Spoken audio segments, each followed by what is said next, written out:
Hey everybody, it's Safi and Marco Dish Out on Movies, the only movie review show on YouTube to review movies in terms of food. It's just Marco here once again, and I am here today to review Smile 2. I actually watched this movie last night.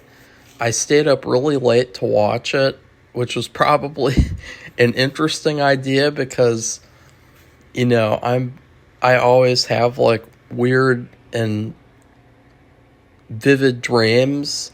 And so watching these two movies like almost back to back was probably like an interesting decision in terms of that. And I had some pretty weird dreams. And so, anyways, oh God, I'm already saying anyways again. I was really excited for Smile 2. And I was thinking that this movie was going to be a lot better than the first one based on what people said. A lot of people said that, like, they didn't even like the first one, but then the second one was like a masterpiece to them.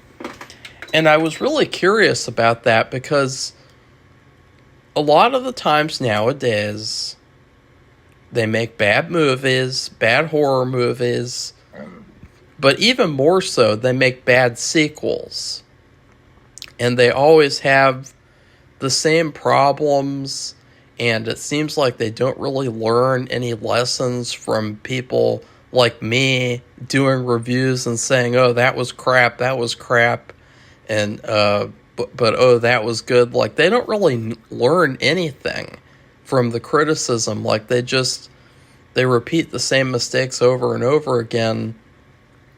So I was really curious to see what this movie would be like. And also, I gotta say, and this will be the only part, or maybe, I don't know.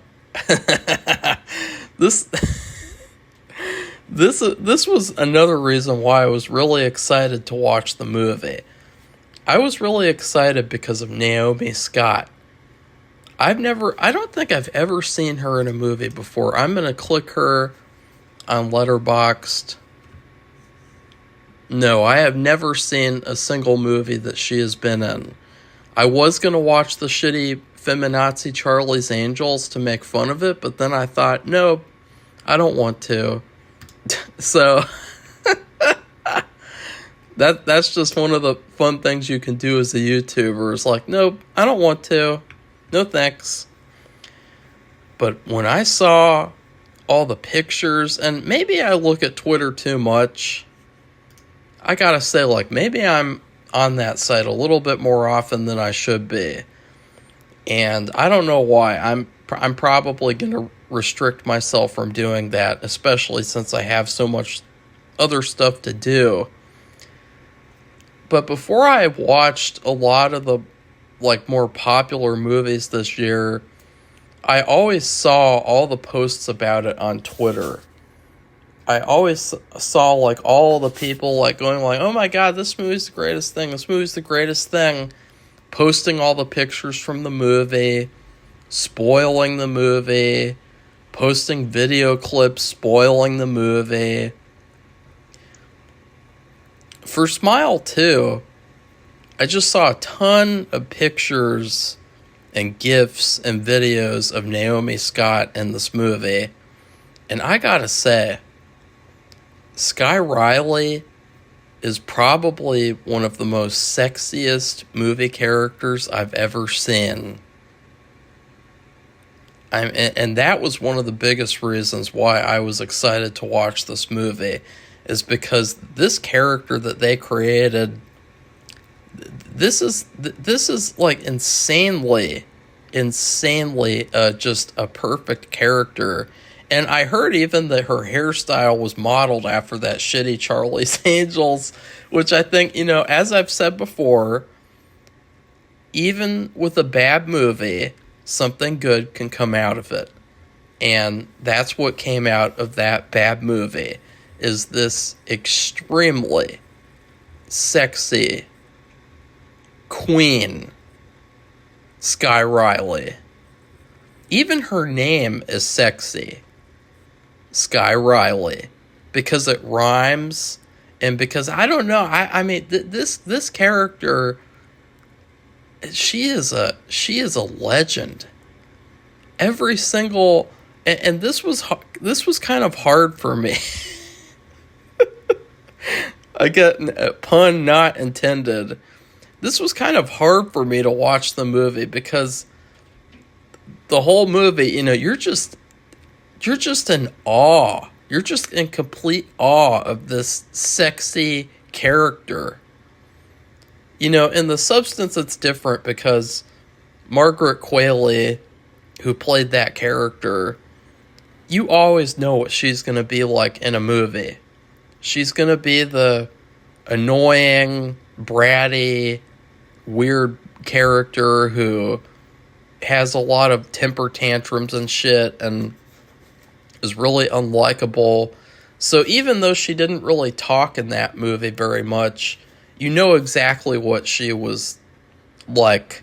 And so it was kind of hard to just be like, oh.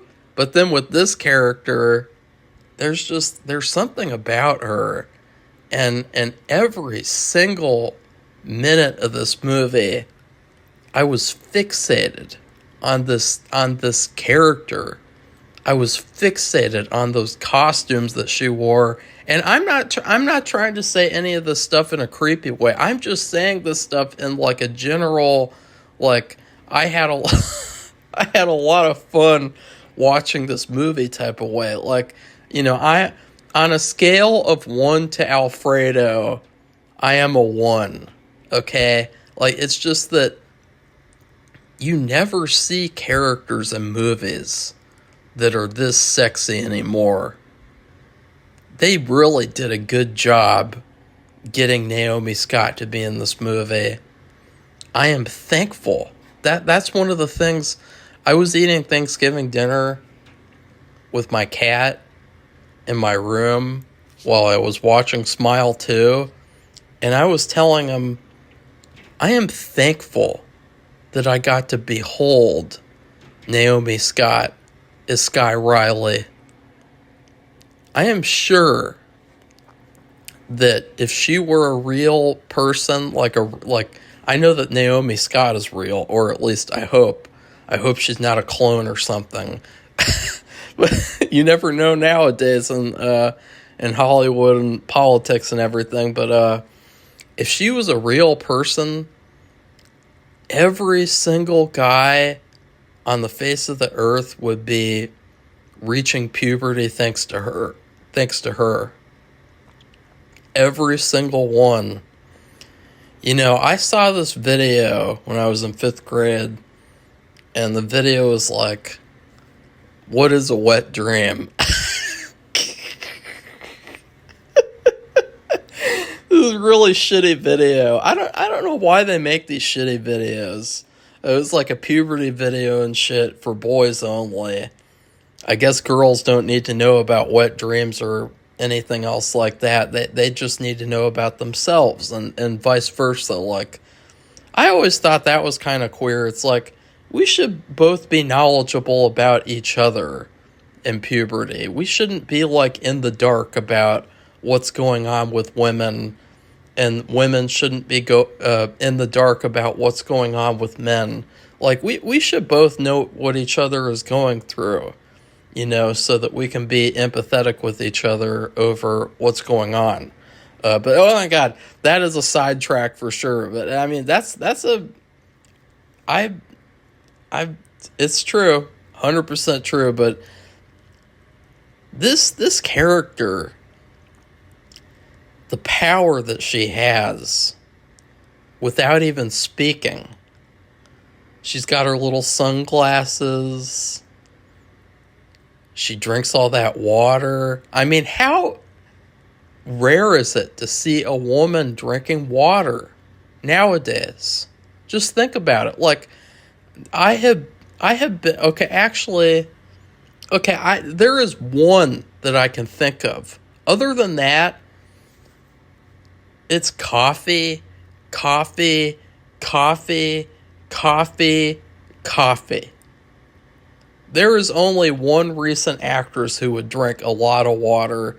she had the she had this big water bottle, and she was a really introverted person, so she wouldn't like drink any of my water, and she would just chug out of that water bottle like the character in this movie. It was pretty hilarious, like all the time. But she also liked coffee too. But yeah, I mean, so this guy Riley, she drinks water. What else? There was this one scene, man, and I know that this video is basically turning into a metaphorical cum tribute to this character, but I promise I will review the movie in a couple of minutes. There was this one scene where Sky is walking down this hallway, and the way that her hips went back and forth and back and forth, I was like, wow, that is a female character. That is a sex symbol. That is a sexy ass character. I have not seen a female character do that type of thing so perfectly since Tammy from fucking Twin Peaks: The Return back in 2017. That's a long time ago. And wow. And then I'm trying to think of what else, because I feel like there's so many different versions of Sky Riley in this movie. There's so many different versions to like.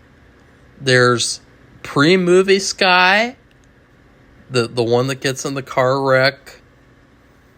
There's the interview Sky. There's the back pain Sky.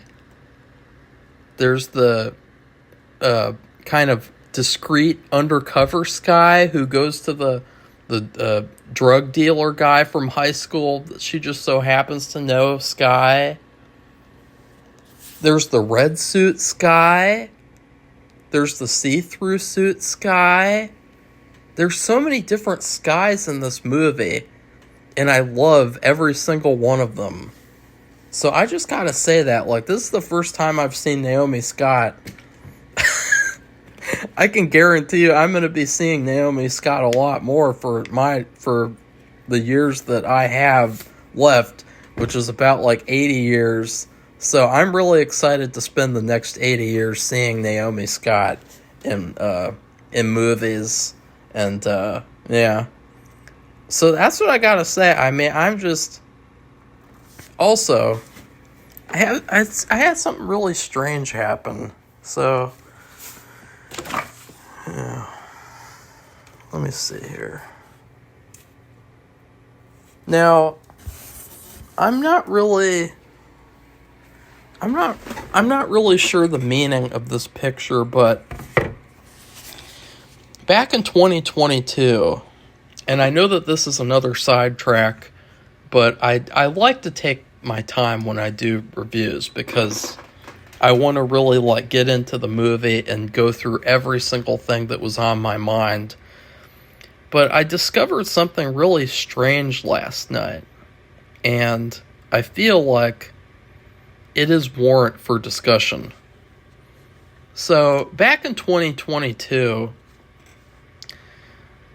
I was starting to work on my movie, and I needed to create props for the movie. And one of the props included this poster. I sort of imagined that the main character as a teenager would draw like some kind of like a movie parody poster with him and then his love interest, because they were in high school together. So I drew this poster, and it's really hilarious because the two characters, the main characters on the poster, they look nothing like myself or my new co-star. Of course, at the time, I didn't really have a co-star, so I was kind of just drawing from imagination and kind of hoping that my co-star would align with her. But what's really interesting here is that looking back on this picture, the the female character looks a lot like Naomi Scott's character from this movie, Smile 2. She looks so similar that she even has a little mole on the part of her mouth. Now, but the mole is on the wrong side. However, the fact that I got the mole next to the mouth, and then I got the hair is more similar to what it looks like in real life for her. But I thought that was really odd. And then also the guy looks a lot like Joel from the first movie, who is played by Kyle Gallner. He looks a lot like him. Like, at the time I was like, oh my god, this character, I don't know what I was thinking. He looks nothing like me. And so, like, but now that I look back, these characters look exactly like these two people. And so I think that's really, really strange. And I just, I don't know. I don't know what that means. This was all the way back in probably like October of 2022. So, this is the type of weird stuff that happens with me. It's like predictions, or it's almost like manifestation. But I definitely will be sharing this. The female character's skin tone isn't really as caramel colored as Naomi Scott's skin as well. But like, other than that, like, it's weird to me. And something that's even weirder, I went to research this because there was another time where I thought maybe a character was the person on this poster. Oh shit, ow. But the thing that 100% confirmed my suspicion was the shirt. So I looked up Naomi Scott blue striped shirt. The character that I drew, she has a blue striped shirt like this. And I found Naomi Scott doing an interview for Smile 2. And she had this exact same shirt on. So, that's just, to me, that's just really weird. Really, really weird. And so, yeah, I don't know what that means, but do with that what you will. Very, very weird. And so, yeah, anyways, let's get back to the movie. I've been wondering what that meant for like years now. So it was really cool to finally figure out, like, oh my god, it's these people. Like, I don't know why I drew that. I'm turning into like a Stephen King character, like the little girl in Rose Red and shit, like where she's drawing the pictures. Or the little girl in Children of the Corn as well. I guess I'm turning into a little girl. Little girl dishes out on movies. So anyways, let's get to the movie. Maybe I'll put a timestamp in the... No, I won't do that. No, people can fuck off. So anyways, the first thing... Now, this is all going to be spoilers, by the way, because... I don't know. I don't want to have to do a non-spoiler part and then break it up again and do a spoiler part after that. I just want to get it all done at the same time. So the movie starts off showing Joel on his 6th day. And he is at this house in the middle of Nowheresville, and he's going in there with his face covered so that he can do what the character from the last movie was trying to do at first, which was kill someone in front of someone else in a gruesome way so that you can pass the demon on to the person who's watching you. Well, he makes a couple of mistakes and everything, and it all goes wrong, and he ends up getting killed. But the thing I have to say is, how did Joel figure out how to get rid of the smile curse? I don't remember the psychiatrist telling him about how to get rid of it. So how did he get rid of it? Because the only way would have been talking to that guy, the guy from the last movie who told the main character, and he didn't want to talk to Joel. So how did he find out how to get rid of the smile curse? I felt like that was very convenient. It was the first of a lot of plot conveniences in this movie. And as you got, I really liked the opening scene, though. I mean, I really liked it up until Joel got killed. But that was like a big horror pet peeve for me. Is like, this happens sometimes in like horror sequels where a major character from the previous entry gets killed in the opening scene. I don't think that it's ever worked out to the movie's benefit. So the example I have is Cotton in Scream 3. That was a terrible choice in my opinion. I don't know what other people feel about that, but I just thought like they really wasted that Cotton character. It would have been one thing if he was in the whole Scream 2 as like a side character helping out the main characters, but the fact that he showed up at the end to save the day and it was a big good surprise, but then he just gets killed in the first scene in Scream 3, that was really, really disappointing. And I had the same kind of disappointing feeling. I felt like you easily could have had him play the character of another character who comes up later in the movie, and you could have just fucked with the timeline a little bit and it would have worked fine, because a lot of what happens in the movie is already a dream anyway, so it wouldn't have been that far of a reach for Joel to be in that position of that guy. Because who knows if that guy even existed? I don't even know. Who knows? Who knows? Another horror cliche that happens, so we're already starting off on the wrong foot here. A lot of horror cliches. But another one is the main character, she's got these pills, and she's at the sink. But then she gets scared and she gets shocked when someone knocks at the door, so she drops all the pills down the sink. That's a cliche for sure. And then she's got to go back to the drug dealer, and now this was what happened where it kind of fucked things up, like, the detective transferred the demon to this other guy who just happened to be there at this drug house.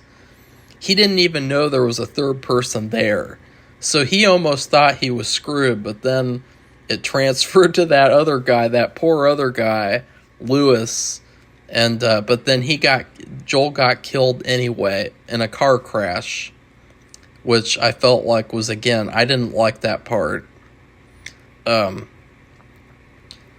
So Skye is getting drugs from Lewis, and she goes to his place to get some drugs because she's in terrible pain, and there's this part where he's already established to her that he's dangerous, that he's going insane, that something's wrong with him. And he runs off into this back room to get the drugs, this dark room.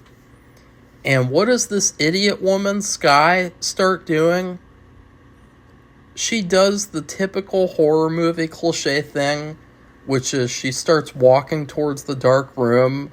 And at this point, I started turning into like a heckler. And I started saying, no, don't go there. Don't go in there. And she just kept going in there. And I was like, okay, fuck this bitch. And then she actually went inside this dark room. Like, God, why did these characters act so stupidly? Like, are you serious? Like, this famous woman who's like scared of everything, and she has this horrible trauma. She's gonna go into a dark room with a guy who, like, they didn't even really establish like what type of relationship they had. It's like, did they have like a friends with benefits type of relationship? Were they just friends? Were they really close? Were they not? Like, I don't know. I don't even know. It was just kind of like, oh yeah, conveniently he gives her drugs, and then, yeah. I will say, this is one of the good things about the movie, and one of the good things about the first movie. There is a decent amount of blood and gore and violence in both of these Smile movies, which I really appreciate, because that was something that was plaguing modern horror for a while. For a while, you'd have these horror movies, and the violence was like at a PG-13 level, to the point of where I really felt like the R rating was the new PG-13, and the PG-13 rating became the new PG. That's what I really felt like for a long time. And I especially felt like that after people would read my scripts, and they would get really turned off by the violence. And the violence was, basically just equal to the violence in these two Smile movies. And in fact, one of the people who read my scripts called me an evil person because I had violence in my script. And that one was funny, because that one in particular, I had a lot of the violence like off screen, or I had it like very restrained and very like, and so I just think that it's really cool that, like, even though you have stupid people like that Hollywood is making movies with a nice amount of violence. You have the Terrifier movies, you have the Smile movies. It's little things like that I really appreciate and I'm thankful for. I also really love the editing and the sound design in these two movies. Everything flows. And I love how, like, in a lot of movies, and I think traditionally, the way that scenes transition is like, okay, you end the scene, and then you go to an establishing shot, and then you go to the next shot of the characters. But in this movie, it's almost, it really does feel like a dream, because the way that scenes transition it's so quiet. It's so quiet that you might not even notice it, because it just, okay, that scene's done, and then, okay, oh, we're already in a different scene, in a different environment. It felt very purposeful to me, and I loved the sound in this movie, and in the first movie as well. It's something that I forgot to mention, because it's just something that you don't really think about on the surface level. But yeah, I mean, the person who did the editing and the sound design for this movie, they did a really good job. And I was really impressed with both. In fact, who did edit it? Oh, okay. I wonder if he edited the first one too. Oh, okay, he did. Yeah, that's... Oh, and he also edited As Above, So Below. So this guy is responsible for editing some of the better modern horror movies. That's cool. I will say also, Sky Riley as a character is kind of flawed. She's a flawed human being. You kind of want to put her out of her misery, because she's got this horrible back problem that's probably going to get worse and worse and worse as her life goes along. And she has all this pressure around her for doing these tours and everything and performing in front of people. So it's almost like a bad thing, to where it's like, oh, well, maybe I would like for her to, be put out of her misery so that she doesn't have to go through this crap anymore. So that kind of takes away some of the, oh, I hope she survives. I hope she becomes a final girl. She also, for the majority of the movie, she's a user. She uses people. Like, in particular, she had this friend who she made amends with, well, quote unquote, because it turned out that that was all a dream. But every single time she has like a problem, she's like texting the friend like, "Hey, you need to come here. You need to be next to me. I need you to be here." Like, and the way that she talks to people, it's like she talks to people like a typical like bratty famous person who it's just all about them. And so she's kind of a user. And she was also, I mean, a real user in the past, a drug user. So it's kind of like it's not just with drugs, it's with people. It's like the drug dealer guy, she was using him for the drugs. She just goes around using people. And she's not really as likable as the main character from the first movie, or smart. She also throws like temper tantrums the entire movie, like over little things and over things that like she has no proof of. Like there's this one scene where she has a hallucination and she messes up and she falls over and she thought that her leg split open. I guess that was like break a leg embodied in this movie metaphorically, like because it was like, oh, I'm literally breaking a leg.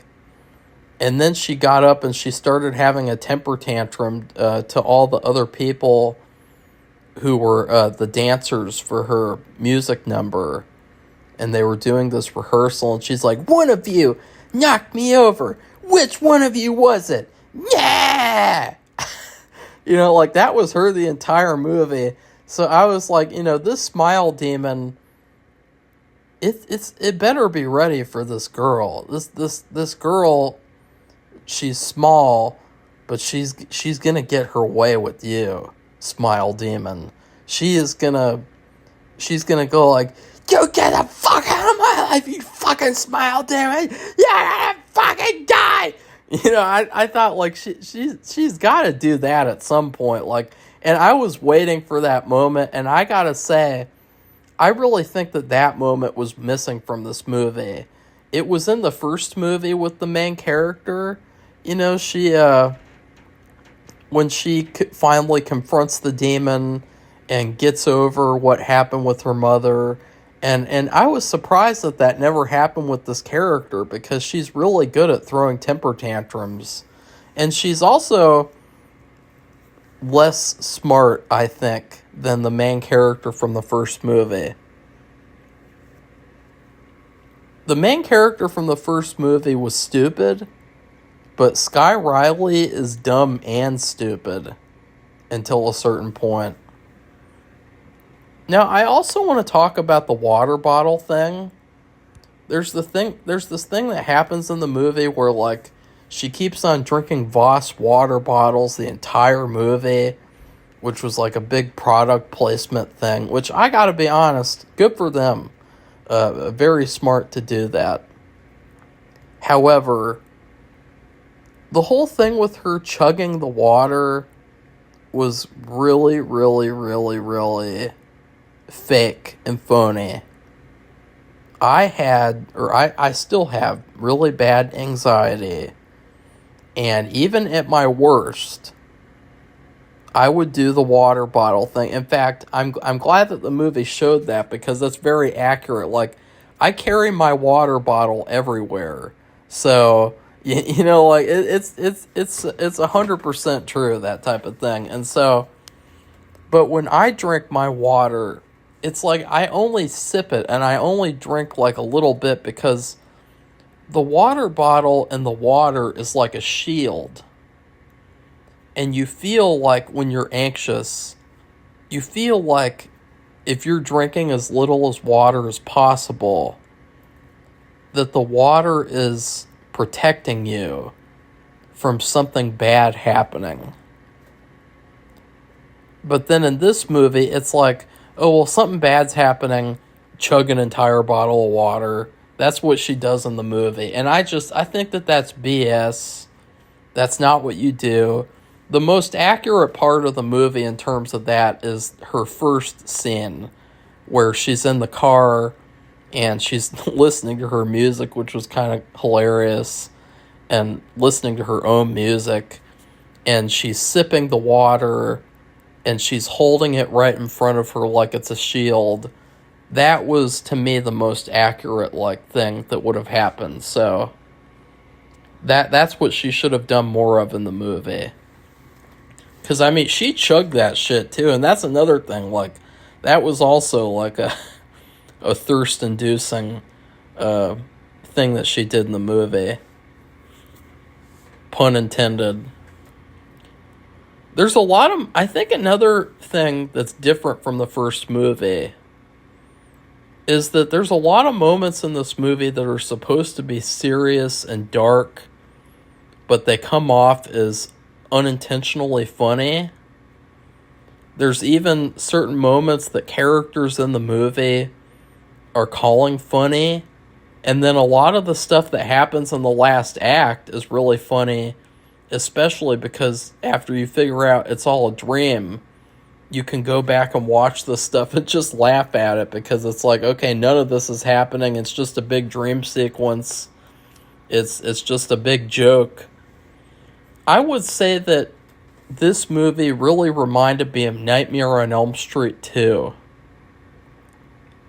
So if you liked Nightmare on Elm Street 2, then you'll like this movie, because it had that same exact feeling that I have with that one, where, I don't know, and I really don't know how to explain it, but this entire movie, I just felt like Nightmare on Elm Street 2 on steroids, except without the gay undertones. There was none of that type of thing in this movie. It was just the fact that, I don't know, I really don't know, it just reminded me so much of Nightmare on Elm Street 2. I just couldn't stop thinking about it, and I don't really think... I think that maybe this movie was rushed. I don't know, it had the feeling of, we had to make a second movie, and we're going to throw things together, and we're going to do all the things that we shouldn't do in a sequel, which is equate bigger to better, do a lot of spectacle, have this main character who's essentially like a stereotype. I mean, how many times have we seen, the famous person who has a drug problem or who has personal problems? How many times have we seen that character over and over and over and over again? So it was spectacle, just because it's bigger means it's better than the first one. And I honestly felt like you could, after watching the first one so closely to this one, they kind of blend together in a kind of unpleasant way, where the first one was so smart and it was so subtle and mysterious, and it didn't have a lot of spectacle. And in fact, that's why a lot of people complained about the first one, is because the first one took things seriously, and because it was a slow burn, it didn't have all the spectacle and over-the-top crap. But then the second one is the exact opposite. And that's why I think people like the second one. I think they like it because it has all the stuff that they wanted in the first one. And it was more mainstream, and it was more typical of a modern horror movie. Also, there's this character that Skye meets up with who contacts her. And I just thought it was very convenient how he knows so much, and he has always been around. I guess he was even around in the first movie. And the fact that he just happens to be an ER nurse when his whole plan is he wants to stop her heart so that the monster can leave her body and then bring her back to life. That was just really convenient to me. Now, I will say, I kind of had the opposite experience that I had with the first one, where I really felt like the last 20 minutes of this movie was really, really good. Whereas in the first movie, I felt like the movie was really, really good until the last 20 minutes. I really like the last 20 minutes in this movie because it felt a lot more dangerous and intense. And it felt like the movie was taking chances. And I thought, this is a smart last act, and it's actually really sticking the landing. And I can't wait to see how it all ends.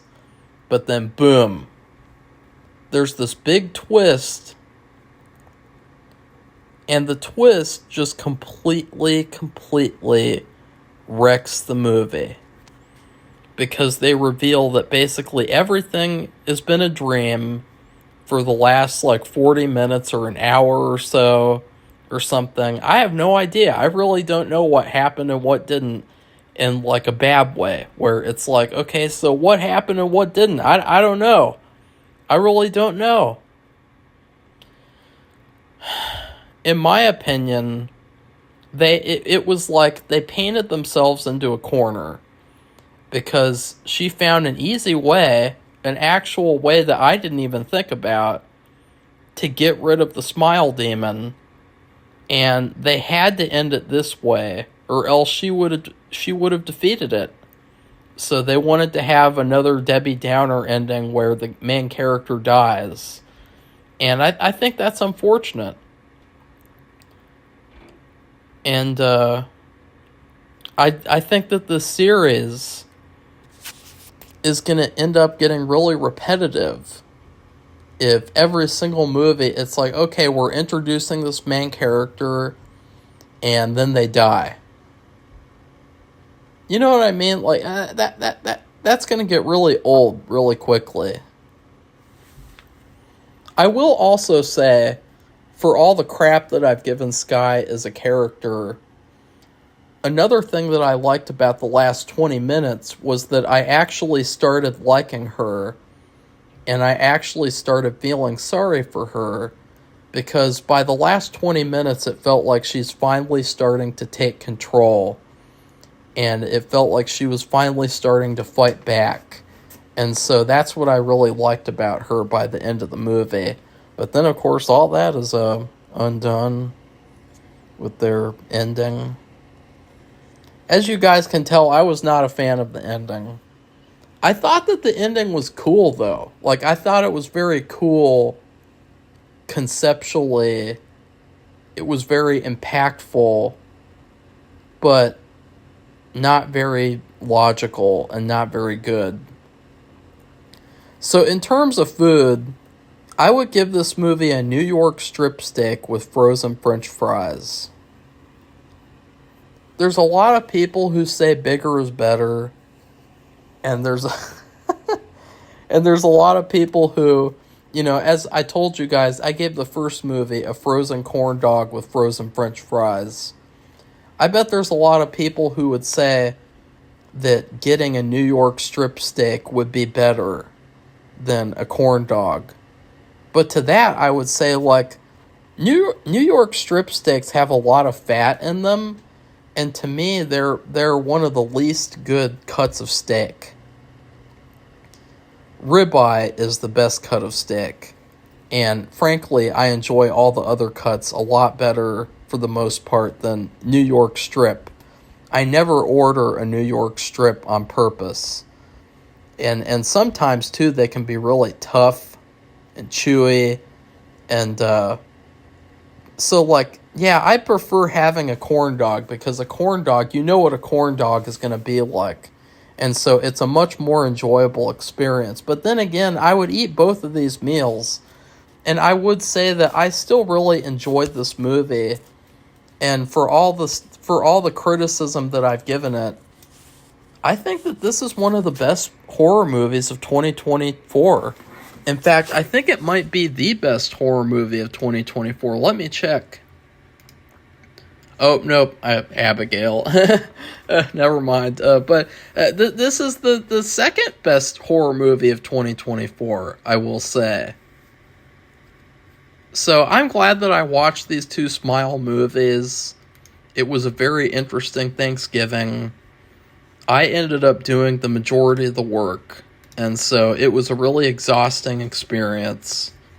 And then on top of that, watching these two movies, I really enjoyed the two movies.